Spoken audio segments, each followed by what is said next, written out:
कुरान कहता है कि जब कोई फासिक तुम तक कोई खबर पहुंचाए तो पहले उसकी तहकीक कर लिया करो। क्या खान सर एक संगी हैं? अगर वो एक संगी हैं तो वो नाथूराम गोडसे को बुरा क्यों कहते हैं? गांधी, जो व्यक्ति कम जानता है ना, वो नाथूराम गोडसे को बहुत महान मानता है।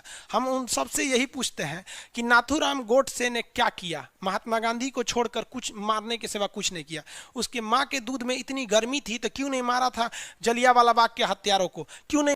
और अगर वो एक टीचर हैं तो निष्पक्षता की बजाय वो मुसलमानों के बारे में आलोचनात्मक शैली में बात क्यों करते हैं? सोशल मीडिया पे खान सर को लेकर दो तरह के ग्रोह बने हुए हैं, एक जो खान सर के साथ खड़ा है और दूसरा जो खान सर के खिलाफ खड़ा है। आज की इस वीडियो में निष्पक्षता के साथ हम दोनों पहलुओं को आपके सामने रखेंगे और इस चीज़ का विश्लेषण करेंगे कि खान सर समाज में आया भ्रामकता फैला रहे हैं या जागरूकता। और दूसरी बात ये कि क्या मुसलमान हर बात को लेकर आक्रामक हो जाते हैं या फिर मुसलमानों को हर बार प्रोवोक किया जाता है। तो सबसे पहले हम आपको ये बता दें कि खान सर जीएस स्टडी यानी जनरल साइंस पढ़ाते हैं और इसमें कोई दो राय नहीं है कि खान सर के पढ़ाने का तरीका और अंदाज गॉड गिफ्टेड है और स्टूडेंट इसीलिए उनको बहुत पसंद करते हैं। खान सर हिंदू है या मुसलमान या वो अपनी पहचान को छिपाते हैं, ये उनका पर्सनल राइट है। हालांकि खबरों से ये बात अब मालूम हो चुकी है कि खान सर का असली नाम फैसल है, यानी वो एक मुस्लिम है। और अपनी एक बहुत पुरानी वीडियो में भी उन्होंने बताया था कि वो मुस्लिम समुदाय से हैं, लेकिन वो देशभक्ति को सर्वोपरि मानते हैं। खान सर सरस्वती पूजा की बात करते हैं, इस पर बहुत से मुसलमान भड़क उठते हैं। मैं कहूँगा कि ये बिल्कुल गलत बात है।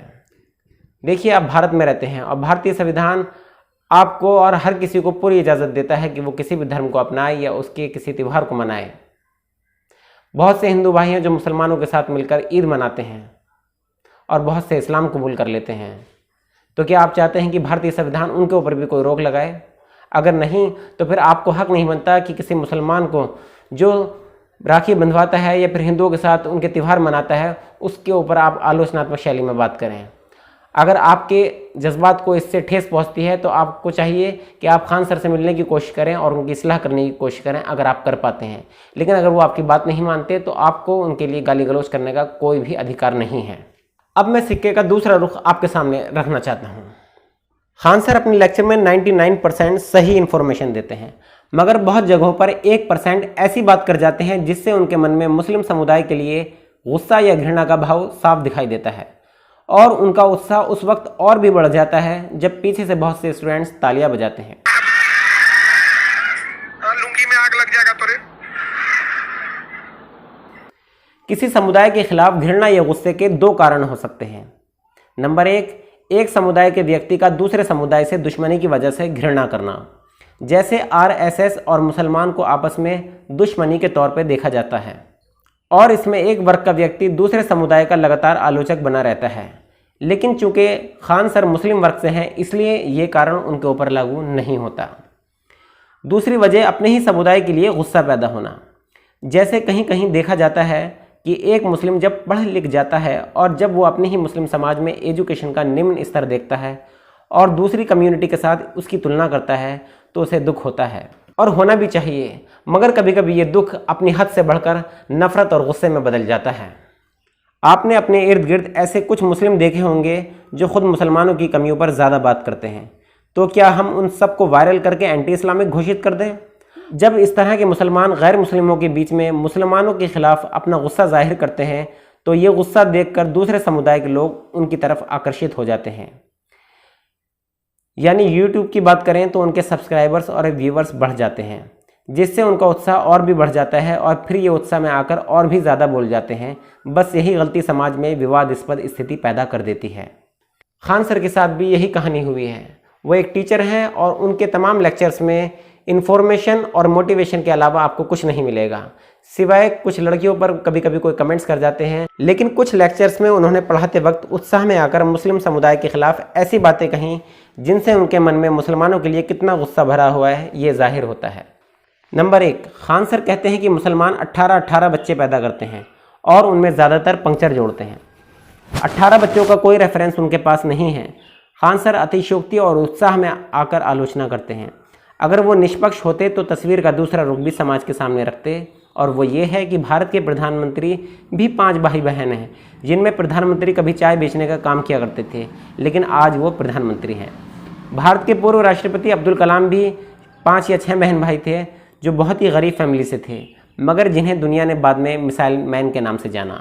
ऐसी और 10 मिसालें दी जा सकती हैं। एक जगह खान सर नॉन मुस्लिम का नाम लेकर कहते हैं कि उसने हवाई जहाज़ उड़ाया, यानी पहले बनाया और फिर उड़ाया।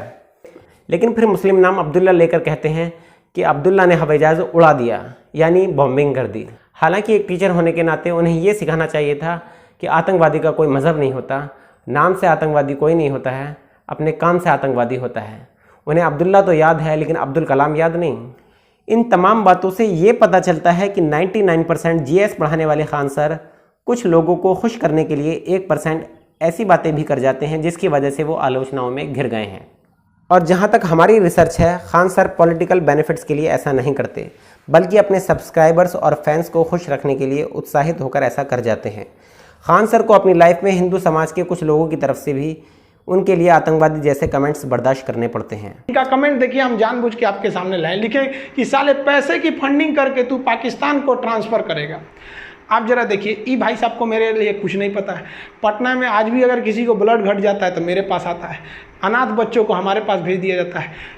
और कभी कभी मुस्लिम होने की वजह से बुरा बर्ताव भी बर्दाश्त करना पड़ा। हम आपको अपने साथ हुए घटना को बताते हैं। हम पटना में एक सांस्कृतिक कार्यक्रम में हमें भाग लेने के लिए बुलाया गया था। वो बहुत अच्छा कार्यक्रम था और वो बहुत से लोग भी वहां आए थे। जब हम स्टेज पे गए तो एक भाई साहब थे, हम नाम नहीं लेंगे यहाँ उनका, वो जैसे हम स्टेज पे चले वो माइक लेके कहने लगे कि आप इसको क्यों बुला रहे हैं, मियाँ है, ये मियाँ है, आतंकवादी है, मियाँ है। और जब अब ऐसे में व्यक्ति कभी कभी इतना फ्रस्ट्रेटेड हो जाता है कि वो अपनी पहचान को ही छुपाने लग जाता है, खासकर जब उसके समाज के लोग एजुकेशन की तरफ अपने कदम बढ़ाने के लिए तैयार ही नहीं होते और उसे लगातार अपने मज़हब के लोगों के लिए बैकवर्ड जैसे शब्द समाज में सुनने को मिलते रहते हैं, तो वो खुद ही अपने धर्म के लोगों पर टिप्पणियाँ करने लग जाता है इससे पहले कि लोग उसके ऊपर टिप्पणी करें। ये एक तरह का नेगेटिव साइकोलॉजिकल प्रेशर होता है और बहुत से मुस्लिमों में देखा जा सकता है कि वो मौलवी और मुल्ला पर कमेंट्स करने लगते हैं। तो क्या वो सब इस्लाम के दुश्मन हो गए? हालांकि मुनव्वर जमा जैसे टीचर भी हैं जो बजाय इसके कि मुस्लिमों या मदरसे के बच्चों की आलोचना करें बल्कि उनको एजुकेट करते हैं। खान सर को भी हिंदू या मुस्लिम किसी के भी कमेंट्स की परवाह किए बगैर काम करना चाहिए और मुसलमानों पर ये 1% आलोचना भी छोड़ देनी चाहिए, क्योंकि इसकी वजह से समाज के 2% लोग उनके खिलाफ या सपोर्ट में जो अभियान चलाते हैं उसकी वजह से 98% लोग हिंदू या मुस्लिम प्रभावित होते हैं, जिन्हें फ़र्क नहीं पड़ता कि खान सर हिंदू है या मुस्लिम, वो एक टीचर हैं, यही उनके लिए काफ़ी है। मुसलमानों की आलोचना करने से 2% हिंदू ही उनसे खुश हो सकते हैं, बाकी को सिर्फ पढ़ने से मतलब होता है। इसी तरह मुसलमानों की आलोचना करने से 98% मुसलमान प्रभावित होता है और 2% प्रोपेगेंडा चलाने वालों का कोई नुकसान नहीं होता। अगर आप इस वीडियो में देखें तो वो बेचारा कुछ पैसे की वजह से मजबूरी से अपनी धर्म को जानते हुए, ये जानते हुए कि हमारी गौ माता है, फिर भी बेचारा वो दलाल को बेच देता है। और जो मुसलमान काट रहा है ना, वो भी बेचारा गरीब है। अगर जो बकरी काट रहा है, जो गाय काट रहा है, अगर उसे आप 15 से 20 हजार रुपए की सैलरी देके कहीं नौकरी पे बैठा दीजिएगा ना, गाय काटना छोड़ देगा। सो ये भी खान सर हैं, चुनाचे वो सिर्फ एक टीचर हैं और उत्साह में आकर अपने फैंस को खुश करने के लिए कई जगह मुसलमानों की भावनाओं पर कमेंट्स कर गए हैं, लेकिन उन्होंने कभी भी किसी राजनीतिक दल के साथ खड़े होकर मुसलमानों पर टिप्पणियां नहीं की हैं। लिहाजा इसे राजनीतिक मुद्दा बनाने की ज़रूरत नहीं है, इससे हमारा ही नुकसान है। इसलिए मैं मुसलमानों से कहना चाहता हूं कि खान सर हों या फिर कुमार सर, अगर आपको लगता है कि वो आपके ऊपर आलोचना करते हैं तो आपको भी चाहिए कि गाली गलौज के बजाय तर्क के आधार पर उनसे बात करें, अपनी वीडियो को अपलोड करें और समाज में जागरूकता को फैलाएं, क्योंकि गाली गलौज करना कोई मुजाहिदा नहीं है, मिमिक्री करना कोई तबलीग नहीं है और नफ़रत के जवाब में नफ़रत फैलाना इस्लाम नहीं है, बल्कि नफ़रत का जवाब जागरूकता से देना असल तबलीग है। दुनिया भर में जब भी मुसलमानों के जज्बात को आहत किया जाता है, वो पानी के बुलबुलों की तरह भड़क उठते हैं और फिर बाद में शांत भी हो जाते हैं। मुसलमानों के इस रवैये से अब उनकी हालत इतनी सेंसिटिव होती चली जा रही है, गो उन्हें आसानी से प्रोवोक किया जा सकता है और फिर कमज़ोर भी।